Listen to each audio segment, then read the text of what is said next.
Hi there YouTube friends, welcome back to another episode of Auntie's Kitchen. Simple and delicious food cooked here in South Korea using South Korean ingredients. If you're new to this channel, hi, 안녕하세요, and welcome to all of the new subscribers. Now today, I'm going to be sharing a very simple, special recipe with you. It's an original Swiss cheese fondue recipe using a Korean, and I hope I pronounce this right, 뚝배기, which is a special pot that keeps its heat. In England, we'd use a ceramic pot. I don't have a fondue set with me here, and this works just as well. Now, if you like cheese, you're going to love this recipe. Typically, it's served with a nice crunchy bread. I serve it with carrots and broccoli. I really think the sweetness of the carrots complements the cheese flavour.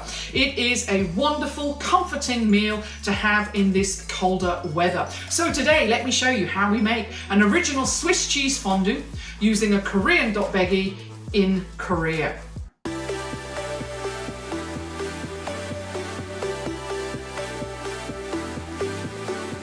A cheese fondue doesn't take long to cook and it's best eaten when it's hot, so it's important to prepare all of your ingredients ahead of time. I made my own bread. The recipe along with some other simple bread recipes can be found on my YouTube page. But if you don't have time, then just go and buy a baguette, as this also works very well. Next, I will wash and cut up a carrot and some broccoli, as I think these flavours complement the strong cheese I will use in the fondue. Now, the wonderful thing about a cheese fondue is that you can accompany it with any side dish. I recommend vegetables and fruit rather than meat, although I do like bacon. As I always say, use what you like and have available. On the screen to help you, I've written a few examples of what I use. If you don't want to make your own fondue, then you can pick up a box of Swiss cheese fondue from Shinsegae. I put a picture in the top left-hand corner. It's pretty good, but there's nothing better than making your own cheese fondue. What makes a Swiss cheese fondue unique is the strong cheeses used. So today I will be using Emmental and Gruyere, and these can be found at both Emart and Home Plus. As usual, the ingredients and instructions can be found in the description below.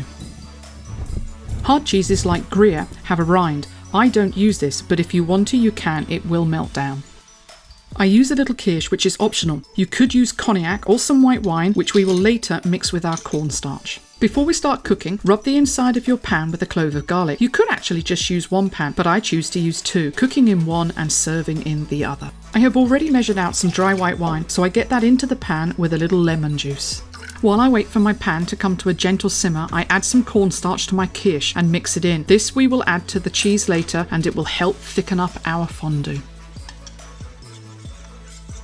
The wine and lemon juice have reached a gentle simmer, so I start adding my cheese. Add a few handfuls of cheese, then wait for it to melt. Make sure that you stir continuously. Repeat this procedure until you have put all of your cheese in the pan and it is completely melted. Once your cheese is melted, then add some nutmeg and stir this in. You can see here the sauce is heated up, but it is still relatively runny. So we now add our kirsch and cornstarch, and this will then thicken up our fondue. I have a quick taste of the fondue, and I think it needs a little bit more nutmeg, and then I season with some ground pepper. Keep mixing your fondue and you will see that it will gradually thicken. Once it is thickened, it is ready to serve and eat. Either eat it from the pan you cooked it in, or as I do, transfer it into your 뚝배기. I had a little panic as I'd heated my pot too much. If this happens to you, then just do what I did, and that's continue stirring for a while, and as you will see, everything then turns out perfectly. So here we have a Swiss cheese fondue served with broccoli and carrots and homemade fresh bread. If you have never tried cheese fondue, then I highly recommend that you make this for your family and friends. If you love eating cheese, I promise you won't be disappointed with both the taste and how simple this is to make. Now we have one fun family rule when eating cheese fondue that I would like to share with you.